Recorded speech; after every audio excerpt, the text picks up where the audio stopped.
Les tableaux croisés dynamiques dans les feuilles de calcul. Salut, je suis Yann et dans cette série de vidéos, je vais vous partager les meilleurs conseils et astuces pour maîtriser Excel et optimiser votre travail efficacement. Je vais commencer par les tableaux croisés dynamiques. Alors, les tableaux croisés dynamiques sont utilisés pour une analyse des tableaux plus complexes et approfondis, en particulier lorsqu'il s'agit d'un grand volume de données. Avec leur aide, nous pouvons effectuer en arrière-plan des calculs souvent complexes et afficher un résumé dans la disposition souhaitée. C'est précisément dans un format tabulaire que nous obtenons une présentation claire et très utile de ces données. En même temps, un grand nombre de calculs sont effectués. Je vais montrer l'utilisation des tableaux croisés dynamiques par des exemples. Il faut d'abord savoir que pour créer un tableau croisé dynamique, il faut que la liste des données sur laquelle va être construite le tableau croisé dynamique doit contenir des titres et que son contenu ne doit pas avoir de lignes ou de colonnes vides, car dans le cas contraire, les mécanismes qui reconnaissent automatiquement la zone de la liste ne fonctionneront pas. Ici, j'ai collecté une liste des données concernant le temps passé par 4 écoliers, par catégorie, sur des différentes activités, réparties sur une semaine. Dans la première colonne, nous avons le jour, ensuite la personne avec le prénom de l'écolier, ensuite la catégorie d'activité, il y en a 3, devoirs, jeux et activités sportives, et dans la dernière colonne, le temps, consacré à une catégorie donnée par personne. Attention, le temps ici est donné en heures, comme nombre, et minutes. Il faut donc bien s'assurer que le format du temps des cellules sont corrects, car il est facile ensuite de ne pas avoir le résultat souhaité. Pour avoir plus d'infos sur le format du temps, comment ça marche, les meilleurs conseils, comment utiliser le temps dans Excel, vous trouverez dans une de mes vidéos. D'accord, alors comment insérer un tableau croisé dynamique ? Nous pouvons insérer un tableau croisé dynamique de différentes manières. Tout d'abord, supposons que le curseur se trouve dans le périmètre des données, source des données que nous allons analyser.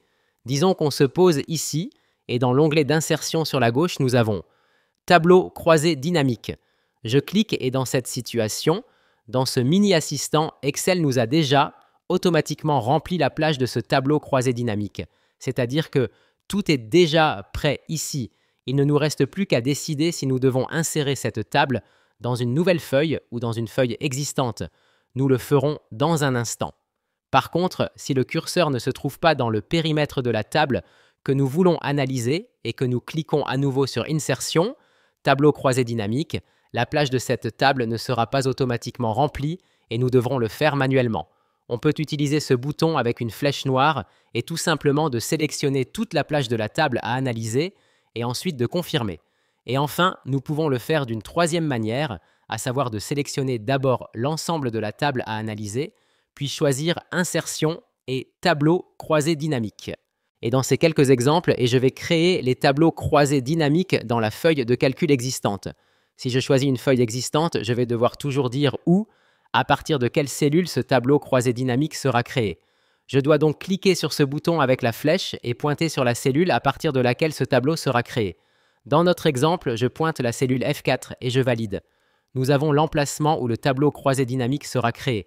Remarquez que si vous cliquez en dehors de cet emplacement, comme cela, vous quittez la fenêtre d'outils de tableau dynamique croisé. Un tableau croisé dynamique se compose, ou plutôt sa structure, de 4 zones. Ces zones, nous les pouvons voir ici dans ce panneau de droite. Nous avons la zone du filtre, des colonnes, des lignes et des valeurs. Et nous avons des champs disponibles. Les champs disponibles ne sont rien d'autre que les noms des colonnes de notre table. C'est-à-dire, nous avons les colonnes jour, personne, catégorie et temps, et ce sont les cellules en vert. Et ce sont des champs qui vont servir à la construction d'un tableau croisé dynamique. Alors maintenant, tout le truc est de placer ces champs dans les bonnes zones, afin que la table ressemble à ce que nous voulons. Je vais vous donner quelques exemples. J'en ai en tout 6 de X1 à X6.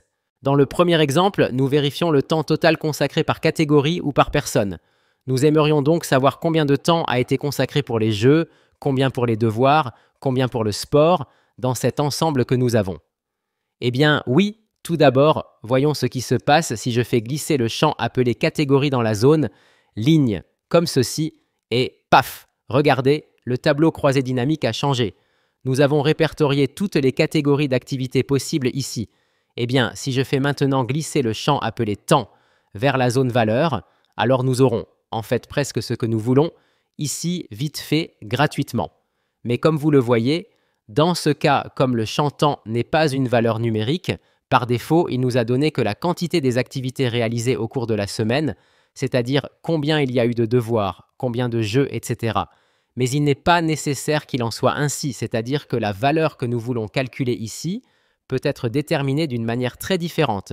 Nous pouvons la modifier en cliquant sur cette entrée, en sélectionnant Paramètres des champs de valeur. D'accord. Alors tout d'abord, que puis-je faire ici?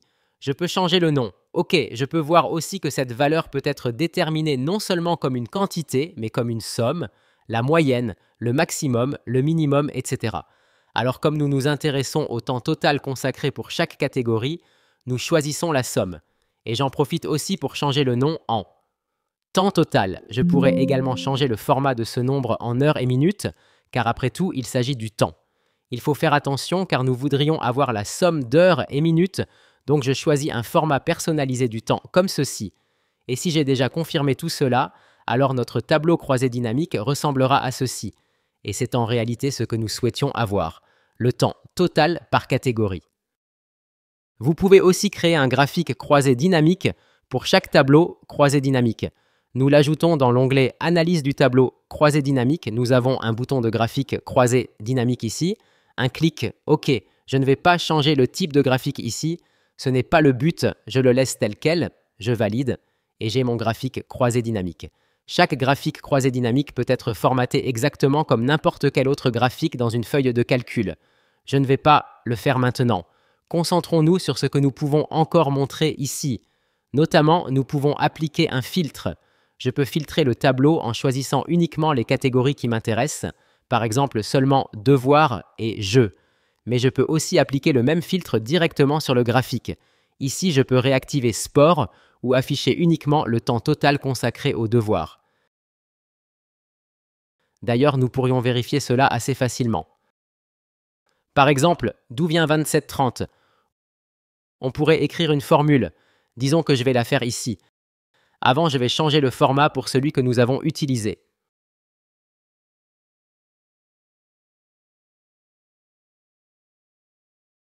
Ok.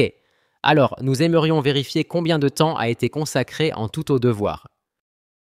Donc, la colonne C sera la catégorie et la colonne D sera le temps que nous devons calculer pour chaque catégorie. Nous ferions cela avec la fonction SOMME-CI, où le premier argument sera la plage des catégories, c'est-à-dire de C2 à C33. Le deuxième argument sera le critère de sélection. Nous voulons calculer pour devoir. J'écris le mot devoir. Et le troisième argument sera la plage de la colonne D, donc de D2 à D33. Une fois validé, nous obtenons exactement le même temps, 27 heures et 30 minutes. Cette fonction SOMME-CI fait cela. La plage bleue correspond à l'endroit où nous cherchons le mot devoir, et partout où nous trouvons ce mot, nous prenons la valeur de la colonne D et nous additionnons ces valeurs. Nous obtenons 27,30, soit exactement ce que montre le tableau croisé dynamique. Je vais réinitialiser le filtre, c'est-à-dire sélectionner tout, et voilà, nous avons le temps total réparti par catégorie. Mais dans le titre, j'ai mentionné ou par personne. Et maintenant, regardez comme il est facile de changer cela.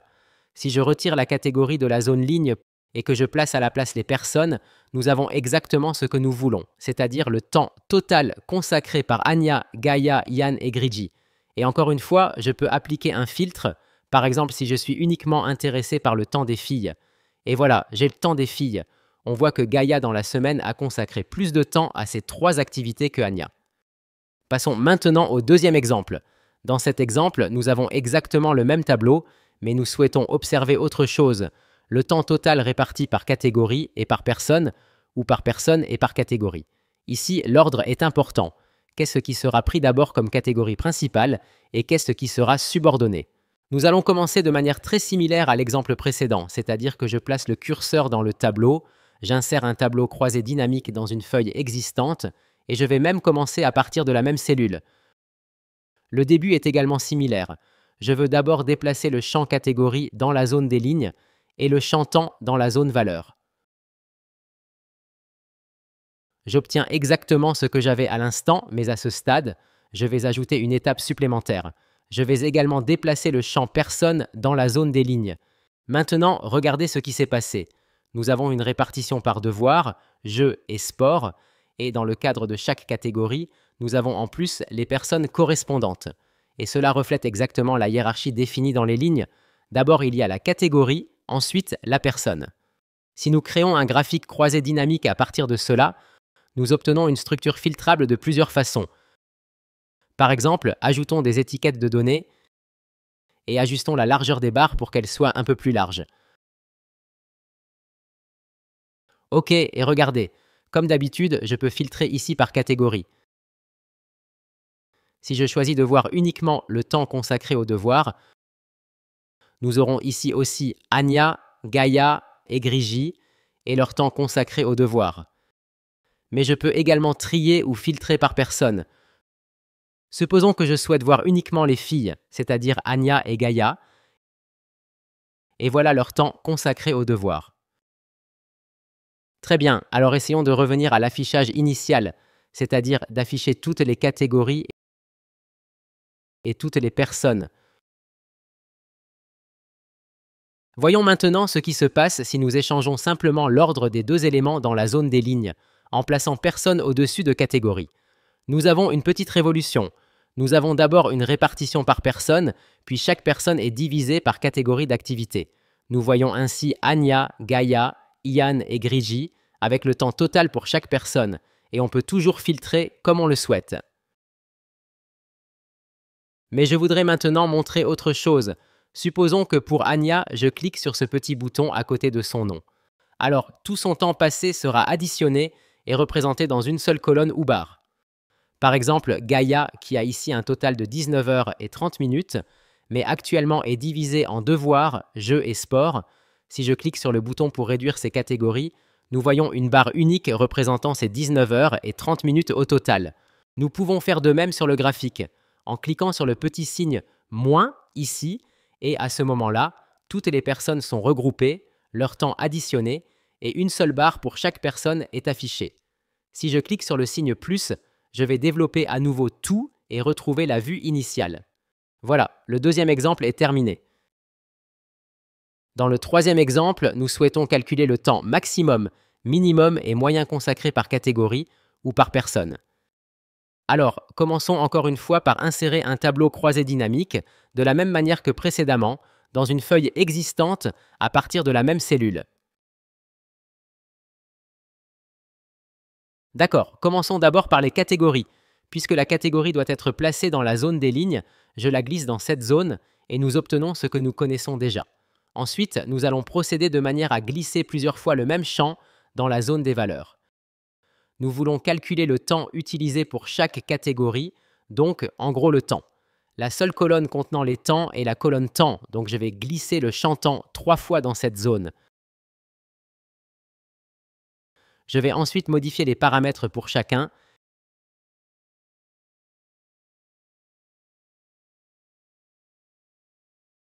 Et dans un instant, je vais expliquer pourquoi nous avons besoin de 3 copies.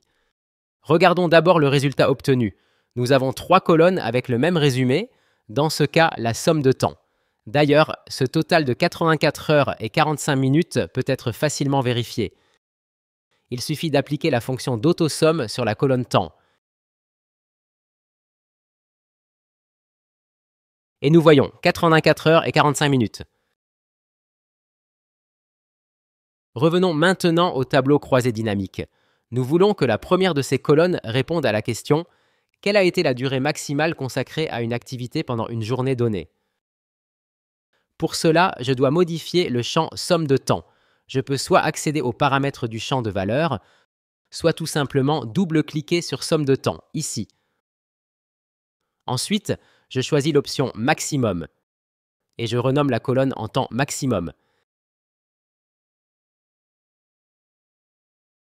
Et voilà, nous avons la durée maximale pour chaque catégorie, comme devoir, jeu et sport. Alors maintenant que nous savons comment procéder, continuons. Le deuxième champ au centre sera configuré pour afficher le temps minimum. Je sélectionne donc minimum comme méthode de calcul, puis je change le titre de la colonne. Et je valide.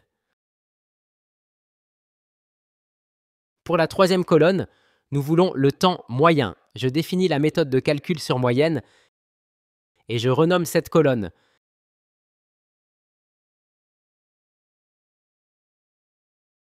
Et voilà, nous avons les colonnes temps maximum, temps minimum et temps moyen consacrées à une catégorie donnée. Bien sûr, comme nous créons des graphiques croisés dynamiques, je vais en insérer un. Prenons un graphique croisé dynamique par défaut ici. Et comme d'habitude, il est possible de filtrer les données, par exemple par catégorie. Si je souhaite voir uniquement devoirs et jeux, je sélectionne ces catégories et nous obtenons un graphique croisé dynamique filtré. Si je veux revenir et voir toutes les catégories, y compris sport, il suffit de désactiver le filtre. Maintenant, si nous souhaitons effectuer la même opération mais par personne au lieu de catégorie, il nous suffit de modifier le contenu de la section ligne, qui s'appelle maintenant axe catégorie, car nous sommes sur le graphique. Je retire la catégorie et à sa place, je mets le champ personne. Nous obtenons désormais une répartition par personne. Par exemple, regardons Anya. Ces données se trouvent ici au début.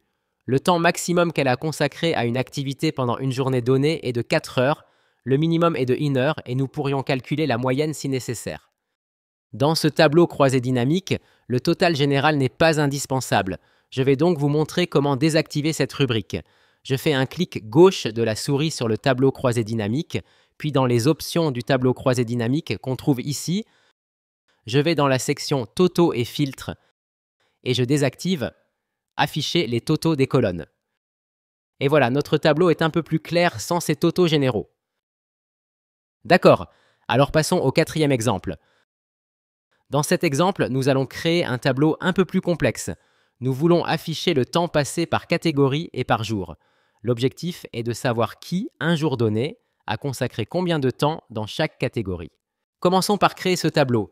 Je place le curseur dans la source des données, puis j'insère un tableau croisé dynamique, comme nous le savons déjà, et cette fois, je vais l'insérer un peu plus bas dans la cellule F5.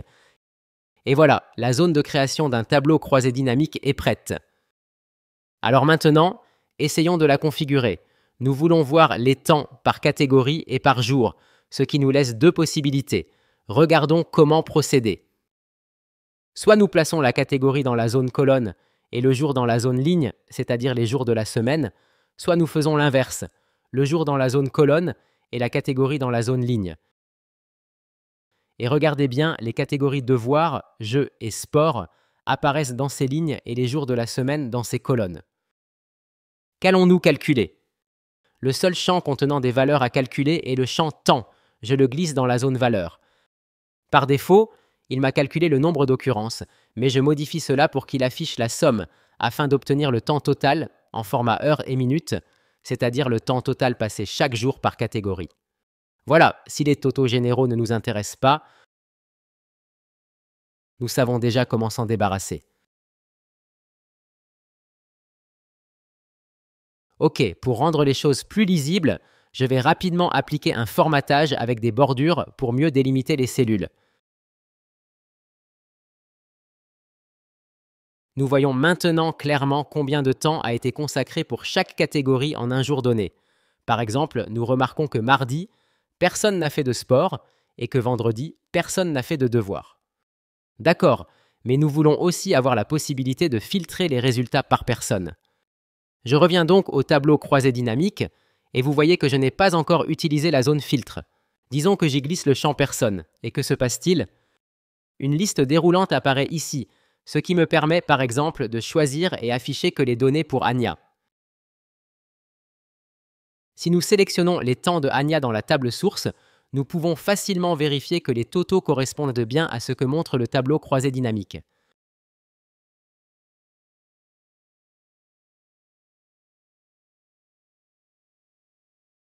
Je vais désactiver maintenant le filtre pour afficher toutes les données. Nous avons donc les jours, les catégories et le temps passé dans chaque cas. Bien sûr, je peux créer un graphique croisé dynamique pour visualiser que cela et aussi inverser les champs, par exemple mettre catégorie dans la zone colonne et jour dans la zone ligne. et le tableau devient un peu moins large avec une disposition différente. Ok, mais revenons plutôt à notre première configuration et disons que nous allons supprimer le filtre en déplaçant maintenant le champ personne vers la zone ligne. Et qu'est-ce qu'on obtient maintenant? Nous obtenons un classement par catégorie et par personne. C'est assez cool car par exemple, nous voyons qu'Ian n'est pas sur la liste des devoirs. Ça voudrait dire qu'il n'a fait aucun devoir au cours de la semaine. Nous pouvons bien sûr vérifier cela dans la table source. Et effectivement, il n'y a aucun devoir dans la catégorie pour Ian. Je reviens au paramétrage initial. Temps passé par catégorie et par jour. Je peux encore ici insérer un graphique croisé dynamique. Pour cela, je clique sur le tableau croisé dynamique, je vais dans l'onglet Analyse du tableau croisé dynamique, puis je sélectionne Graphique croisé dynamique. Une fois créé, j'étends un peu la taille du graphique et j'affiche les étiquettes avec le temps.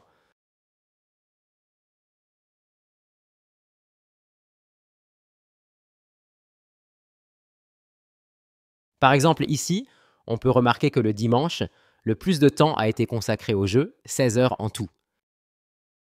Bien, nous avons terminé le 4e exemple. Passons maintenant au 5e exemple.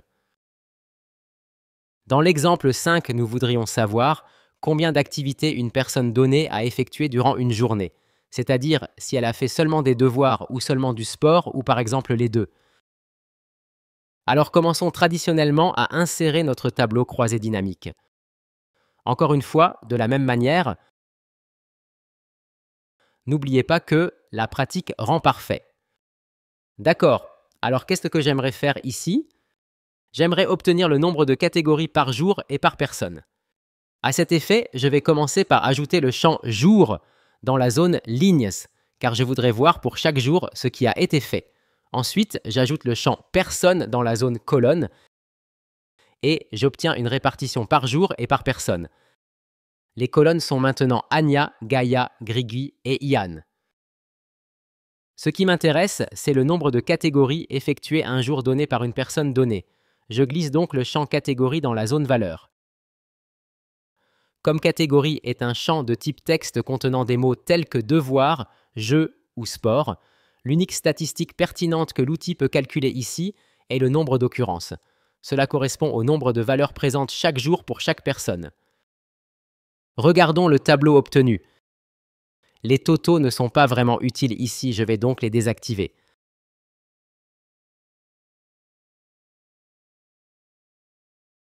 Maintenant, analysons un peu la table. La plupart des cas, il y a seulement une ou deux catégories.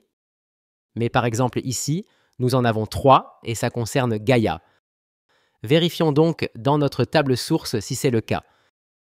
Et effectivement, ce sont ces 3 lignes. Gaïa a effectué dimanche 3 activités. Le sport, les jeux et les devoirs. Par contre, Ian n'en a fait que 2. Regardons dans notre table. Et effectivement, c'est le cas. On peut bien sûr utiliser aussi des filtres ici et également insérer un graphique croisé dynamique. Mais cette fois, je ne vais pas le faire. Au lieu de cela, je vais passer directement au dernier exemple. D'ailleurs, il ressemble un peu au précédent.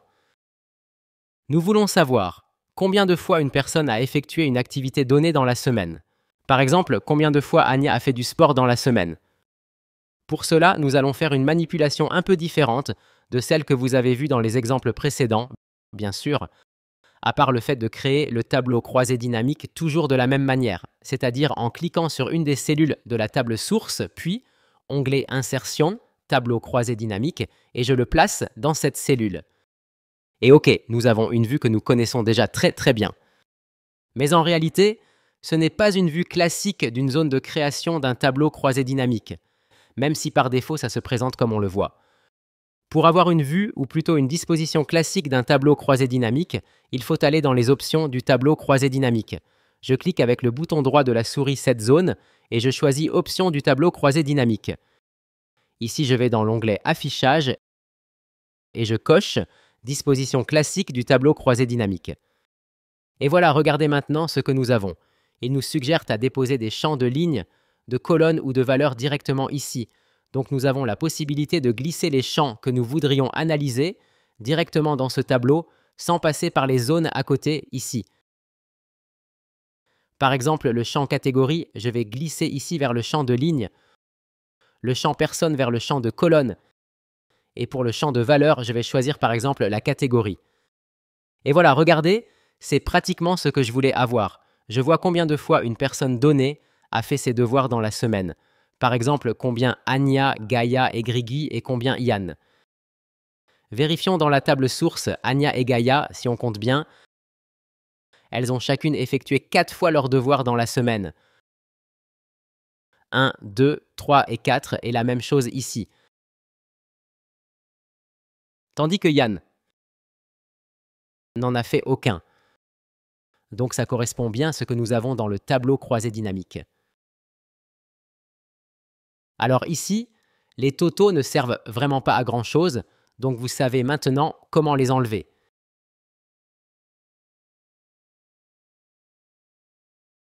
Et bien sûr, vous pouvez insérer un graphique croisé dynamique si vous le souhaitez. Et ce peut être un graphique différent d'un histogramme. Ça peut être une courbe, un camembert, des barres ou autre. Ok, mais je vais rester avec l'histogramme. D'ailleurs, ce n'est pas le but ici d'apprendre comment formater un graphique, mais d'apprendre les tableaux croisés dynamiques. Le graphique est juste comme un petit complément. Quoique, en quelques clics, ici dans l'onglet de création, je peux par exemple changer le format du graphique et améliorer sa visibilité.